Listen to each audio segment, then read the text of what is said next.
Cloud9. And this is typically a red side ban is the Galio, the Zac, and the Caitlyn are the three that jump up. And there's the Rumble ban against Ray. I mean, he was able to kind of dumpster the top lane in TSM when he was playing Fervor. So I think it's a good ban. I think it's worth, but J4 still on the table, and we know Ray was a J4 expert even before it became a meta champion. Rebird and Zix on your screen. See them chatting. Favorable knee up position for Cloud9 members during picks and bans. It's the synergy. Yeah. It's the old hotshot GG. That's right. It still amazes me. Tristana banned out, and will not be seeing that. Too much control once they get to the turrets. Yeah. Now you got to ban Caitlyn. It's like CLG Gaming, pretty much. If you don't ban Caitlyn, it's going to get first picked. Okay. Will it, though? I'm holding you to this, Zyrene. So is Reddit. So is Twitter. All right. Be prepared. If I'm wrong, then, you know, you can just throw out the cast. God, he got it. No. I mean, like, this is an incredibly obvious first pick here. Yeah, and the question is, what does CLG Gaming get in return? They get Elise off the table, so Contracts will probably play Lee Sin. They'll take Gragas because they first pick it all the time. Like, going back and looking at all the games that CLG Gaming have played this split, that first pick Gragas comes through so frequently, and they're going to take the Jhin as well to try and answer. Aurelion Sol is left up. Once again, they did just hover it there. The Jhin Gragas is going to be Syndra. So you know what? If you do pick Aurelion Sol, I feel like we can play into it. I'm going to blind pick the Syndra. Second pick on the side of Cloud9. Yeah, Syndra is quite good into Aurelion Sol because you can retract the stars with her Scatter the Weak and the stun, and you have enough range to really reach him and stop him from landing a stun on you. But one thing I would say is kind of the issue is he builds enough HP that you can't one-shot him with the R and even throw combos at him. So we'll see what happens here, but we know who he plays things like Echo. He'll play counters to the LeBlanc, or sorry, counters to the Syndra. With LeBlanc being off the table, he doesn't have options like that either here. And Braum Caitlyn, more protection here. These protection supports are just coming up very big. So we'll see if CLG Gaming go for the Aurelion Sol here, or if they go for Thresh slash... okay, the counter pick. Very quickly done as well. They didn't even want that to be banned out. So I was talking about how Aurelion Sol has enough HP to kind of not get one shot by the Syndra. Back at Worlds, I remember talking to a few teams about this matchup where Vladimir does quite well into Syndra, but it is a semi-skill matchup because Syndra has a way to win. It's pushing faster than the Vladimir early and then roaming to side lanes. But when Vladimir gets Proto Belt or when also Spirit Visage, which he may go for, or goes for Spectre's Cowl item, we will see if he has enough damage to burst him at that point because the Vladimir becomes incredibly difficult to deal with. It's also a bit different of the change with Crimson Rush. Having that up allows you to negate a lot of what that ult damage would be if you were to just stand toe-to-toe. So that change for Vlad in the past, helping out greatly. Renekton Nunu getting banned out. Contract showed that yesterday to pretty good effect as the Morgana gets banned out. 20 seconds here for Cloud9. Yeah, possibly Tom Kench Thresh here for Cloud9 is the next ban, I would assume, since they've already thrown a Morgana ban. There's still Bard available. There's a lot of things that can come out here. Nothing's really jumping out. Maybe Fiora's up there in terms of what we play, but don't know. They're going to go for the Lee Sin because they think that's a Gragas top. It is one of the cleanest non-import ones, right? Yeah, but I mean, they go back and forth. Right, so absolutely. Darshan just played Kled last game instead of the Gragas, and it went over to Dardoch. I feel like here you might be able to just pick your support and then wait for your top laner slash jungler as your last pick, kind of flex that matchup. 1 second. Yep. We have Rakan being locked in for Aphromoo.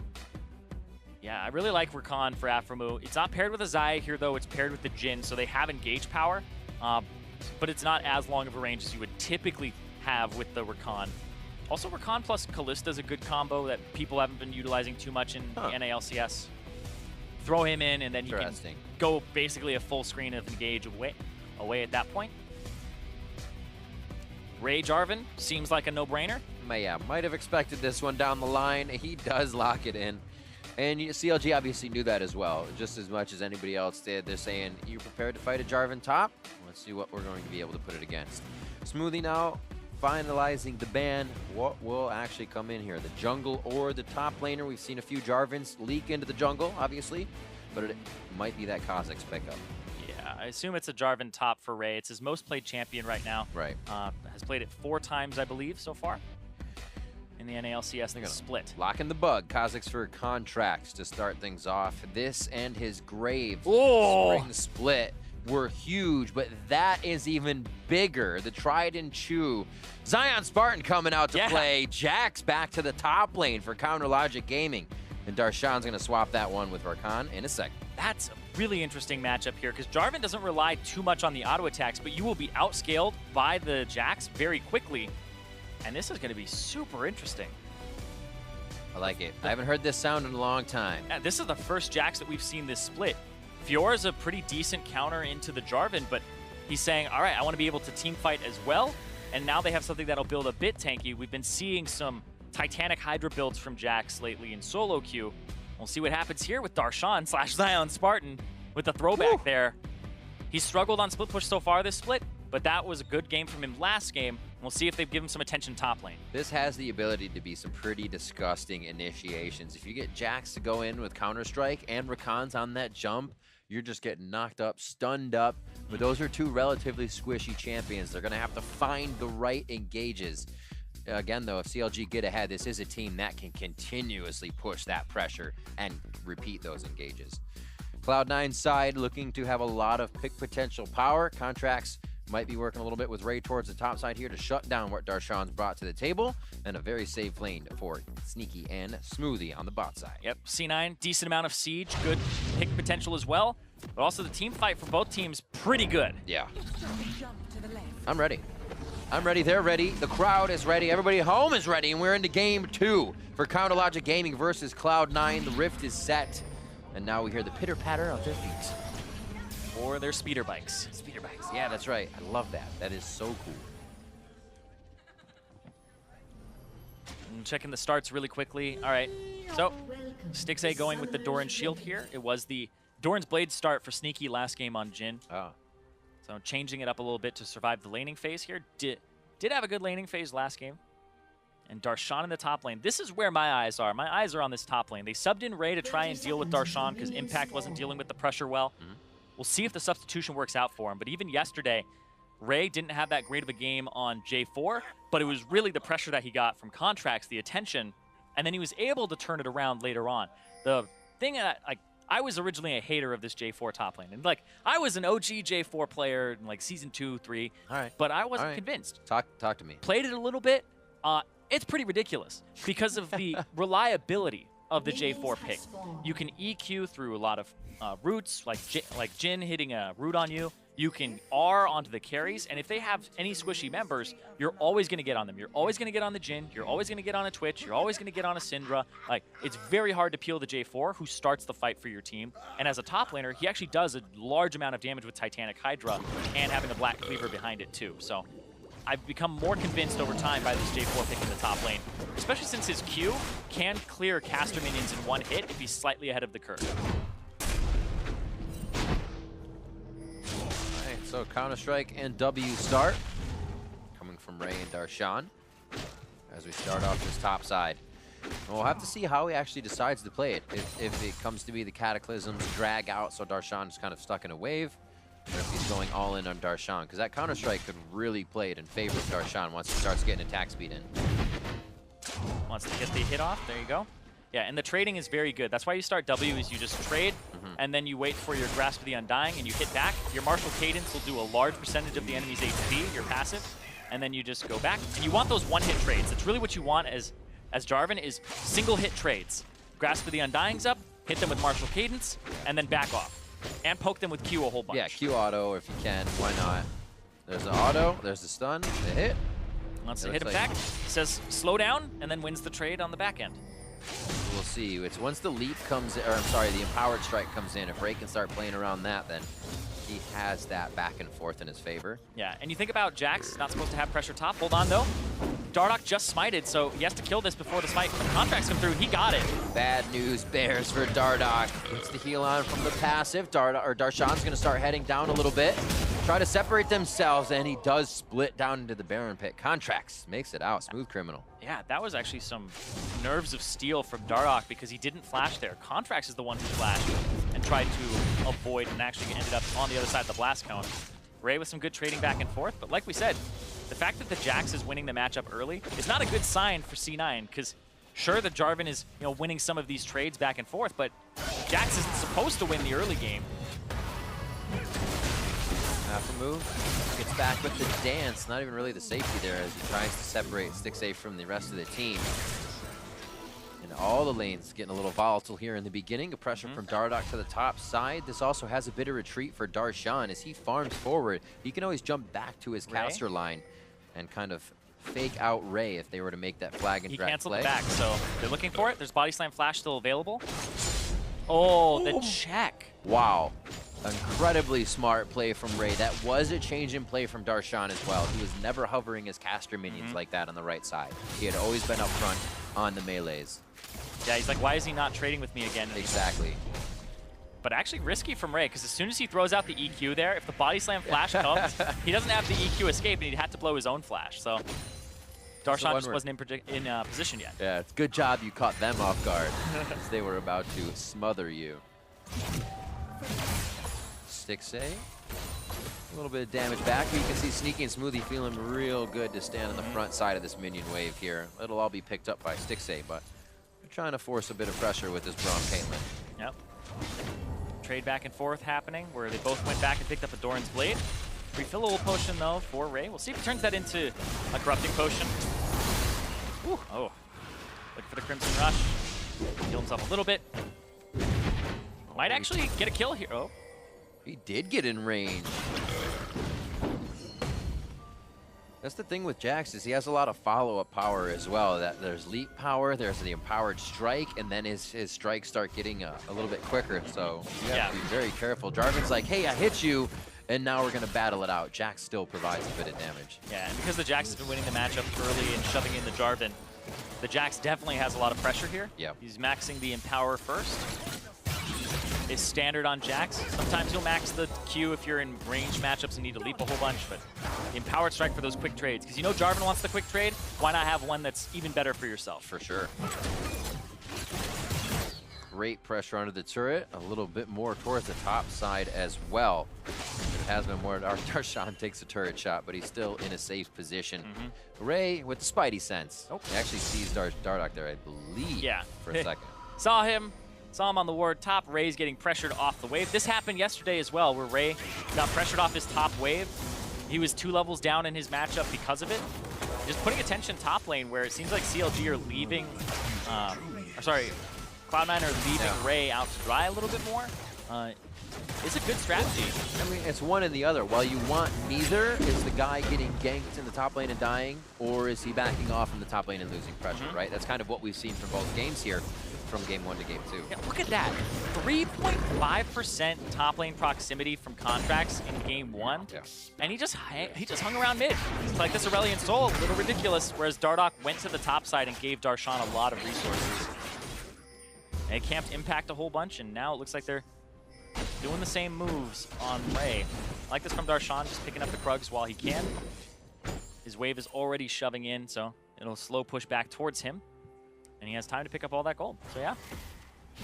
Question ping coming from Ray, who says, careful, Darshan is not here. As he finally returns to lane. The pressure towards the bottom side here for Dardoch. Doesn't look like they're going to do too much, but C9 is getting a lot of vision off of this. So Contracts may try to do something after he gets his red buff. Yeah, and C9 are in a good position in terms of CS. They have a winning bottom lane. Their mid lane wins early game as well. And so that's where we're seeing this almost 1,000 gold advantage come from, is both mid and bot just out-CSing their lane opponents. The top lane Ray has actually stayed pretty close, but it's this gigantic wave for Darshan to pick up. Staying close and staying alive, very helpful as he starts to roam down here, possibly grabbing a scuttle or just vision of his own. Kill the Scryer's Bloom. Nicely red done. Coming up. Yep. No information, still is information. They realize he's not towards the top side. So what actually just happened there is Dardoch placed a ward inside that bush that they kept pinging, and they saw that with the Scryer's Bloom, and they were like, okay, we see all 4 other members, so they knew that that's where Dardoch was, and so they're going to start up the Infernal Drake knowing Dardoch's on the top side of the map. So that's actually very clever. from Cloud9. And Ray actually ends up setting up his team for this play. The strength of process of elimination. Mm-hmm. So powerful. Yeah, who can place a ward there when we see everybody else? It's just a very, very powerful thing with the Scryer's Bloom. It's one of the things like Hawk Shot is incredibly good. Yeah. It's hard to realize the power of it as a spectator, but when you kind of see it there, it's much easier to kind of be like, okay, that's what they did, is extrapolated the information. And I like that kind of the idea of Hawk Shot, right? And that was a heady play by Ray. The lane was resetting-ish a little towards Darshan, says, I'm going to flag and drag over the wall. Yeah. We don't actually see that too often for Sony to just make that for their priority. Yeah, use your time wisely, use every second you can. Yeah. You can see Jensen playing off to his right side here, making it so it's hard for him to be touched, but hold on. Him and Contracts actually going to the left side. Says, you first, Bug. Body slam. Hope they don't get splatted. Throws it against the wall to try and squeeze Contracts out. Blows his flash. Who he had to upper flash, hand. Alframu throws himself into a stun. Yeah, who he also flash. Who he also flashed there, so they got that summoner spell out of him. And Jensen wants a blue buff / wants to back here. But with Contracts chunked out and his flash gone, you can see there's pings onto the blue buff. So if Darshan can chunk out Ray, there may actually be a collapse here onto that blue buff, seeing what Darshan does. Or Dardoch does, actually, as well, out of the jungle. All day. I do that all day. I mean, it's the Dario brothers, you know. Was it Dardar Binks? Is somebody? Oh, my word. Good damage from Darshan. The trade back, there it is. Auto Q. And make sure he gets his W on for a little bit of the resistance there. Yeah, and this trade it's going to be good. I can't wait till these guys actually go fighting. Yeah, and Dardoch entering the jungle, sees that the blue buff is still up. May go for a dive here. He's going to get spotted in just a second. If he does come around the corner, there he does. But it's low wave clear. He's going to be sitting in that bush for a while now. That's not reaching the turret anytime soon. Yeah, he's also queuing the wave as much as possible, saying it's going to stay away from the turret. Contracts knows he's got a Dardoch just on the wing, but there's going to be no pressure here. Dardoch knows. See that the ward comes down. Yeah. And they question mark ping that area, so they know that Contracts is right there. Gotta love those. I'm not gonna do anything. Whatever gentleman's agreement. I'm too busy at this time situation. Yeah, but that's one of those situations where Dardoch went for the kill instead of the blue buff because he didn't have full information. That was 100%. He can take blue, but hold on. Speaking of 100%, Battle dance in, sneaky, and now from behind, taking the turret shots. Great shield, but a hold by Dixie to get the rest of the damage. The 1-2 TP. It's Darshan and Ray entering the fight. Three's a crowd, but Sneaky flashes out. Darshan leaps forward, picks one up. Deadly flourish onto Ray, but there was no tag there unless he'd already been stunned previously. Gets himself out, and CLG collapse very quick. Mid lane. Huhi is actually caught out here. Looks like the pool's already been used. He gets that down. Just a bit of his HP is there. The hit coming in. And unleashed power from Jensen is enough to take down Huhi. Bot lane's going to get the pressure from CLG as the teleports were used. And Ray is forced to back. Fights all over the map. Yep, Darshan actually taking turret shots right now to make sure that he doesn't have to get off the turret early. Right. And that the minions don't take that damage, that they can keep pushing. So they actually have a minion wave, accelerate, and they get that first turret. Oh, Contracts. That was so close to killing him. Watch out, if there was a minion wave there, it could have been very worse off. Much more worse off. Yeah, Huhi actually got punished in the mid lane. Is that early part of the game where Syndra does have enough damage to burst through him. Afromu, the R flash W onto Sneaky. Picks him up, and that exhaust is used onto Afromu there, it looked like. Oh no, it's used on Darshan afterwards, sorry. He used it onto Sneaky. And then so many right here, he gets stunned as he Qs, so he still goes. Yep. If that stun had happened a little bit earlier, Darshan would have been out of range and wouldn't have been able to jump onto Sneaky. They turned really quick too. Huhi actually had that vision on the ward, but he didn't have, or I'm sorry, Jensen, but didn't have Contracts vision. Good dodge there, but too little too late. Jensen did get that blue buff you were talking about previously, and he has been using pretty good effect. 117 to 95 in that lane. The C9 getting some help from the fans here to get some momentum in game 2. Yeah, and Cloud9 have actually been playing this early game well with their winning lanes, and Jensen up in this matchup against the Vladimir has been doing quite well for himself at the 10 CS per minute mark for this next wave, and he's about 30 plus up over Huhi. He's had some crazy CS numbers this season. It's absurd. He's been such a fantastic laner. He's actually one of the best, if not the best laner so far. Was able to solo kill Bjergsen twice yesterday in lane. But you know, his team picks him some champions very early on. Pick the Syndra in the second round after they had taken the Caitlyn. Even yesterday, picked Orianna very early on. Had a Lucian pick for himself in the second phase. So Jensen, you know, the team does pick for him, but it does work out. He's a very strong player. And I know we talk about it a whole bunch, and, you know, community's always, you know, back and forth on this, and who's really the best mid laner in North America. And I love that the conversation is so close that it's always, oh, it's always Bjergsen. Or, you know, Jensen is actually underrated because he's like #1 and he's rated as #2, right? But people are like, oh, what's the clutch factor mean? He just beat Bjergsen yesterday. Right. Is this us finally seeing it? Because we say it all the time, that Jensen is becoming the best mid laner. Oh, they got to beat the best to beat the best. Exactly. It's starting to happen. But I will say that just because you're at the top doesn't always mean that you're the best, right? Yeah. You look at somebody like Froggen, who has insane stats in laning. Does it mean he's the best? Is his team able to transition? Is all of the onus on him? Right. So there's a whole bunch of questions that you have to kind of take your own subjective criteria towards and say, okay, who is the best? But I definitely think Jensen is making a big case for himself, especially this split. And last split, too. But this one in particular. Writing a very strong story for himself. And C9 solidifying a bit more pressure in this series. Here in Game 2, getting themselves a Mountain Drake. Rift Herald on the top side, though, looking for Shelly. Take her out. Poke her in the eye, it's so mean. But Ray's going to see this, and they have Jensen roaming in, and oh, that was a split call because Dardoch went out the back. Looked like they just wanted to get out of there, and Darshan felt like he could go straight through Ray. Almost has that Trinity Force. He's got 1,400 gold, so he'd be able to complete his Zeal and buy Longsword as well on top of it. Or sorry, the Stinger and the Longsword on top of it. And we have switched lanes now because the bottom is just completely down with turrets. Top lane is the next place. C9 once again did get that mid lane turret very early on. Oh, opens up Jensen.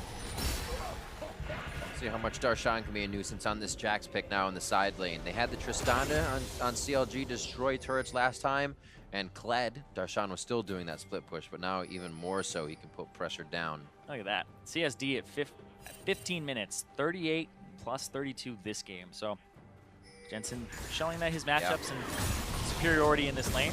Even though this is a matchup that I talked about where you shove in and then Vladimir eventually starts beating you. Yeah. But it's more like Vladimir starts winning the game off of scaling, just like Jax. So Counter Logic Gaming definitely have a lot of scaling to come through. And the fact that they're only down 1,100 gold bodes very well for them coming into this mid part of the game. Not a lot of vision, if any, down here for Darshan. The team is focusing towards that top side. I feel like there's going to be a big fight. Both teleports are up, and I think the top laners know that's going to happen as well here. It's just who's going to light the fuse first. The turret's going to be up on the, or minions will be up on the side of CLG. It does not look like they have the vision to get themselves in the jungle. It's a roam up. Darshan goes slow to get the Scryer's Bloom to make sure he is safe and alone if he does want to fight and stun up Ray.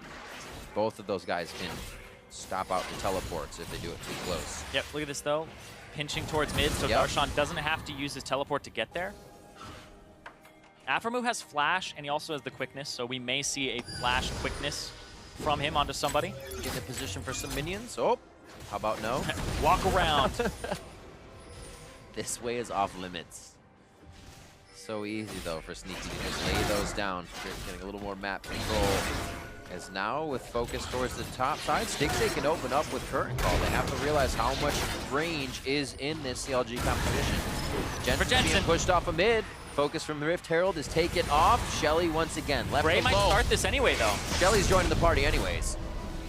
Looks like they back. Oh, out from over the wall. Charms him up. That's Dardoch in as well. He gets bounced out. The cast did not do too much. Contracts get zeroed out here by Hoogie as he goes to the middle of the fight. Does he have pool to get out? Darshan, one more shot from concussive blows, but he's stunned up in a safe spot. As the turnaround might happen, the few traps placed by Sneaky slow things down, and the waves are being pinged by the teams. Yeah, it's a 2-1 though. Counter Logic Gaming end up doing all right for themselves there, but not able to pick up everything that they want. Actually, it's just junglers, it looks like. Whoop, Flash wall, hello. Yep. One more, it's gonna come in quick. Ray has that mana, might have the flag and drag, but it's not enough. Darshan finding the solo kill as both roam down to that bot side. He still has that teleport. Yeah. Now it's a 2-for-1. in favor of Counter Logic Gaming. Darshan getting that kill. He's winning that matchup pretty heavily. Ooh. Sneaky drawing out the Deadly Flourish. A little safe to be next to the turret. Wants that fourth Yomu's down. Afro Moo looking for the engage. They split him in the middle, right through the uprights. Beautifully done. Darshan, however, with that teleport now coming into play. He held it, but what is it for? Does he come up with the kill? Beautiful hits here by Sneaky, continuing the shots as they stand true and take the 2v2 fight. Once again, he hides one behind the turret that Darshan steps on.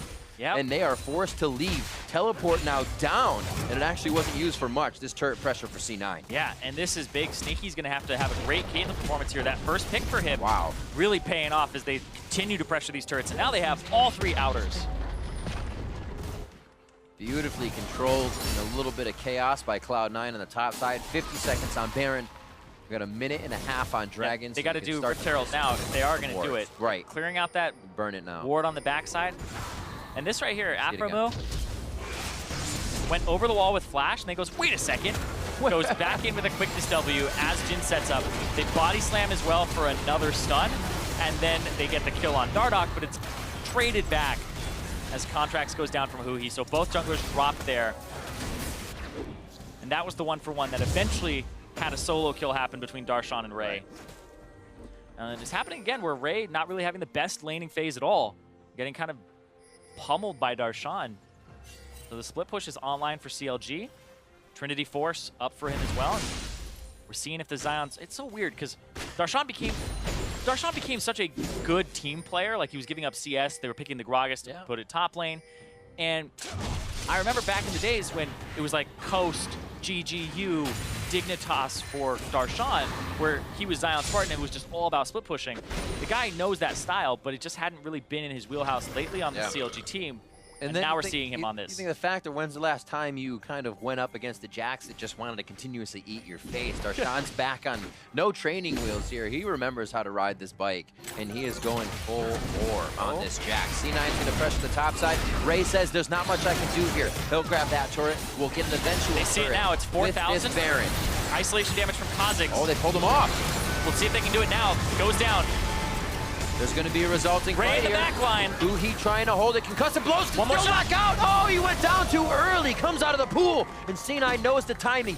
It's Darshan just on the left side, but it's 4v1 if he takes that fight. The pressure bot is lost, and CLG now have to defend. Yeah, C9 with that one Mountain Drake that they have, able to pressure it. That's exactly what they needed to do. They had winning lane matchups. You need to accelerate the mid game because you're up against a Vladimir and a Jax that will outscale, and they'll be very hard to kill as they destroy your backline. So that's a great play from C9 because it's exactly what they need to do with the state of the game.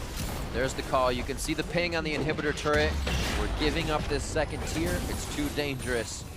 And CLG know they have to give these few things up to make the plays happen in their favor. And now it'll be a Mountain Drake going over to Cloud9 here as they try to start it up. I don't think there'll be a contest here. And with this Baron buff, Cloud9's composition, as I said at the very beginning, built for siege. They have good wave clear with the Syndra. They can pick under turrets. It's hard to get on a sneaky or actually hit him with any type of skill shot because you're going to have the Braum in front of him, but it's very difficult to enter in on these turrets.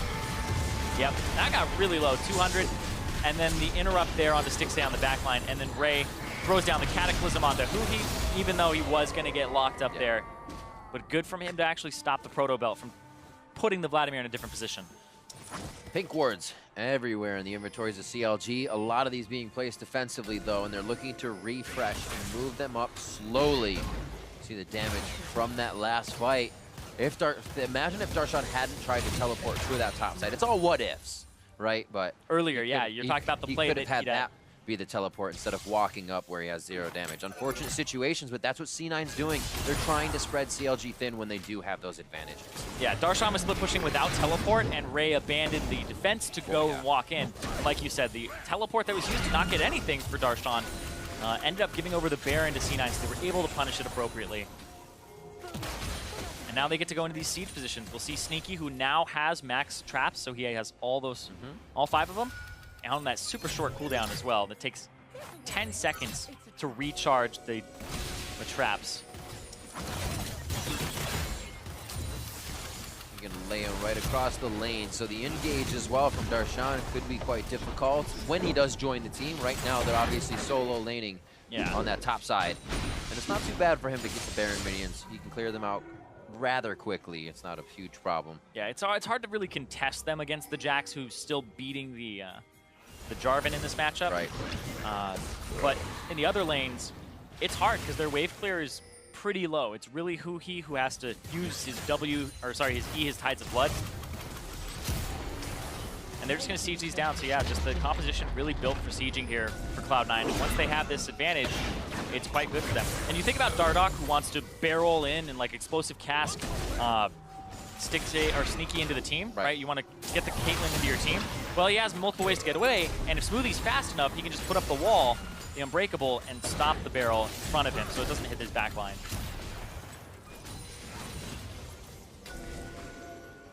I like that line of traps as well. Usually you see it straight across. This one cuts in towards the turret, giving the team a bit of room for themselves. And they can use it as a little alcove to fight in. Very nicely done. 4-3, 25 minutes in. You see when a C9 game is in C9's favor. It's a little less bloody as they work around the team. They work the objectives. They get the 3 dragons. They start dropping your turrets, and you're scattered trying to protect everything. CLG in the lead, and it's bloody. People are dropping everywhere, and they're getting the turrets. Yeah. CLG getting that turret on the top side for themselves from Darshan. 6,000 gold up for Cloud9 with 2 Mountain Drakes. Third one on the way here as well. And when you have a siege comp, having Mountain Drakes is big. Caitlyn gets to walk up, give 1 shot to the turret, and it would chunk it for a whole bunch, especially since she has that rapid fire cannon to extend her range.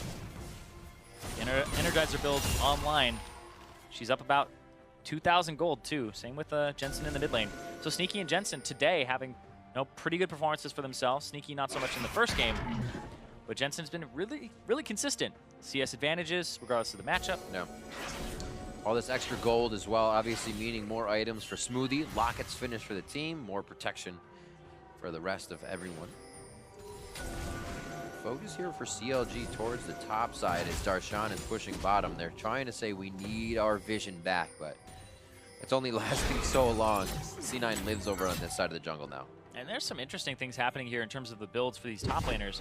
Darshan got himself the Jarum's Fist so that he could go into the Titanic Hydra. Then he got himself Vamp Scepter, which may be a Blade of the Ruined King, maybe a Death's Dance. I would assume it's Blade of the Ruined King on Jax, but it would come in way later.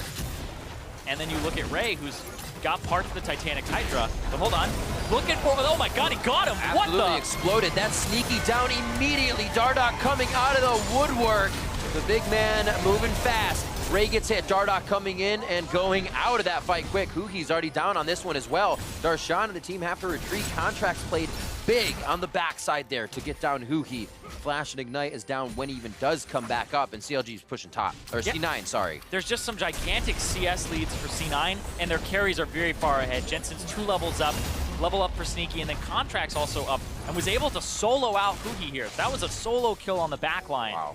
It looked like Dardoch was about to try and save the game for Counterlogic Gaming. No idea how he got in there and actually hit Sneaky into the team, where there's the protection of Smoothie, and you should have vision control on that right side of the fight. Oof, there's that BF sword for Contracts. He's ready to get in. Yeah. Start dancing around. Duskblade coming through as well. We'll see. I would assume Guardian Angel, but that's got himself a serrated Dirk. So he definitely wants some armor penetration. It did help him actually kill Huhi, who's gone for more resistances here. Let's see this again. And he's all the way behind. Yeah, they had vision on that right side. You can see all the control boards here. But Dardoch, the sneaky fat man, is the scariest. Gets right in the backside there of Sneaky. Kills him, and then Jensen flashes away, gets charmed up, but now Smoothie's in front to block for him, and then Ray gets a Cataclysm on 2 as the stun comes across, and Jensen's able to kill the rest. His Contracts was just soloing out Huhi on the side. The pink ward they had over there kind of denied Huhi's vision, so he was walking over hoping to get to safety. It did not. 2 seconds on the Baron. Drake is again alive here and is going to be taken down. 3 Mountain Drakes. You can't get any more than that in one game. Nope. That is a little helpful. They'll get another Drake, though. Oh, my word. So they have 3 Mountains and an Infernal, and then the next one that's going to spawn, an Infernal. Oh, so they have word. 3 Mountains and 2 Infernals if Cloud9 do pick that one up.